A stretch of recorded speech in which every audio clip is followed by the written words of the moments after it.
بسم اللہ الرحمن الرحیم وصلی اللہ علی النبی الکریم وآلہ وصحبہ وبارک وسلم۔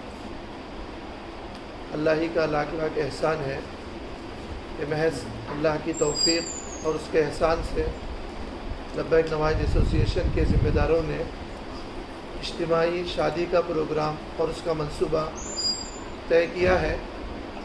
ہم اس موقع پر اللہ تعالیٰ سے دعا کرتے ہیں کہ لبیک کے ذمہ داروں نے جس منصوبے کو عملی جامہ پہنانے کی کوشش آج سے شروع کی ہے، اللہ تعالیٰ اس میں کامیابی نصیب فرمائے۔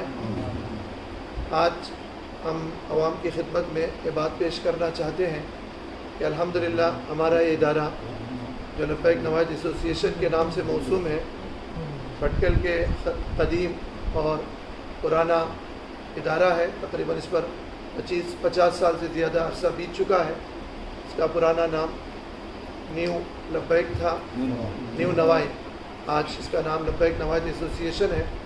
الحمدللہ اس کے تحت مختلف پروگرامز منعقد ہوتے رہتے ہیں، تعلیمی، تربیتی، دعوتی، سماجی اور دیگر نوجوانوں کو ایکٹیو رکھنے کے لیے کھیل وغیرہ۔ تفصیلات میں اس وقت جانے کی ضرورت نہیں ہے، مختصر طور پر یہ پیغام ہم آپ کے سامنے پیش کرنا چاہتے ہیں کہ اس وقت ہمارے سامنے جو اجتماعی شادی کا منصوبہ ہے اور اجتماعی شادی کا ہم نے جو پروگرام طے کر رکھا ہے، اس کی بنیادی وجہ یہ ہے کہ اسلام کا کانسیپٹ یہ ہے کہ شادی کو آسان بنا کر پیش کیا جائے۔ اسلام کی تعلیم یہ ہے کہ شادی کو اتنا آسان کر دیا جائے کہ زنا مشکل ہو جائے۔ افسوس یہ ہے کہ اسلام کی تعلیمات پر عمل نہ کرنے کی وجہ سے ہم نے شادی کو مشکل بنا دیا اور اس کے نتیجے میں زنا آسان ہو گیا۔ تو اجتماعی شادی کا جو منصوبہ ہے، اس کی بنیادی وجہ یہی ہے کہ ہم شادی کو آسان بنائیں تاکہ زنا کرنا مشکل ہو جائے۔ ویسے بھی آج کل لاک ڈاؤن کی بعد لوگوں کا معاشی گراف بہت نیچے اتر چکا ہے، اور ایک متوسط گھرانے کا آدمی شادی کرنے سے پہلے بہت سوچتا ہے، اور عام طور پر مرد حضرات، نوجوان لڑکے یا لڑکیاں دیر سے شادی اس لیے کرتے ہیں کہ ان کے پاس پیسے نہیں ہوتے، مال نہیں ہوتا، جس کی وجہ سے شادی میں دیر ہو جاتی ہے۔ اور اگر شادی میں دیر ہو جائے تو پھر معاشرے میں بہت بڑا بگاڑ سامنے آتا ہے، وجود میں آتا ہے۔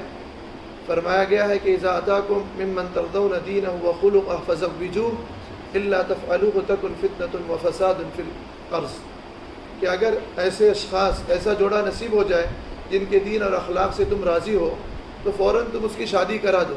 اگر شادی نہیں کرائیں گے تو زمین میں فساد واقع ہوگا اور فتنے برپا ہوں گے۔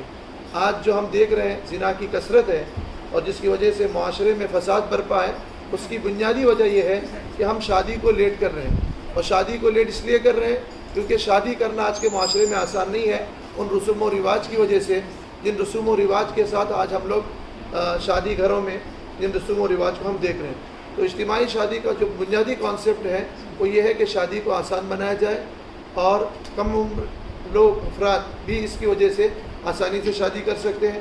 ہر عمر کے افراد اس میں شادی میں حصہ لے سکتے ہیں۔ ہر طبقے کے افراد، جتنے بھی ہمارے مسلمان بھائی ہیں، اس شادی میں حصہ لے سکتے ہیں۔ اگر یہ منصوبہ کامیاب ہوا تو ایک بہت بڑا فتنہ اور فساد میں سمجھتا ہوں معاشرے میں اس کے ذریعے سے دور ہوگا۔ عام لوگوں کو بھی فائدہ ہے، غریبوں کو بھی فائدہ ہے، متوسط لوگوں کو بھی فائدہ ہے، اور اس سے بڑھ کر پورے معاشرے کو فائدہ ہے، اس لیے کہ معاشرے میں جو اس وقت بگاڑ آ رہا ہے وہ شادی کے نہ کرنے کی وجہ سے آ رہا ہے۔ اگر ہم اجتماعی شادی کے مواقع عوام کے لیے فراہم کریں گے تو لوگ شادیاں کریں گے، اور اگر شادی ہوگی تو پھر معاشرہ ایک بہت بڑے فتنے سے اور فساد سے اور کرپشن سے بچ جائے گا۔ ایک معاشرے کو فتنہ فساد سے بچانے کے لیے اور حلال طریقے سے لوگوں کی زندگیوں کو آگے بڑھانے کے لیے ایک کانسیپٹ ہم نے پیش کیا ہے۔ اللہ تعالیٰ سب سے پہلے اس میں اخلاص عطا فرمائے اور اس کام کو قبولیت نصیب فرمائے۔ اصل چیز اخلاص ہے کہ اگر وہ چیز ہے تو سب کچھ ہے، اگر وہ نہیں ہے تو پھر کچھ بھی نہیں ہے۔ اللہ تعالیٰ ہم سب میں اخلاص نصیب فرمائے، اس کے بہتر اور مثبت عطائے ہم سب کے لیے اور پورے معاشرے کے لیے مرتب فرمائے۔ یہ صرف بھٹکل والوں کے لیے نہیں ہے، بلکہ اگر اطراف بھٹکل سے بھی اگر کوئی اس میں شرکت کرنا چاہتا ہے تو وہ شریک ہو سکتا ہے۔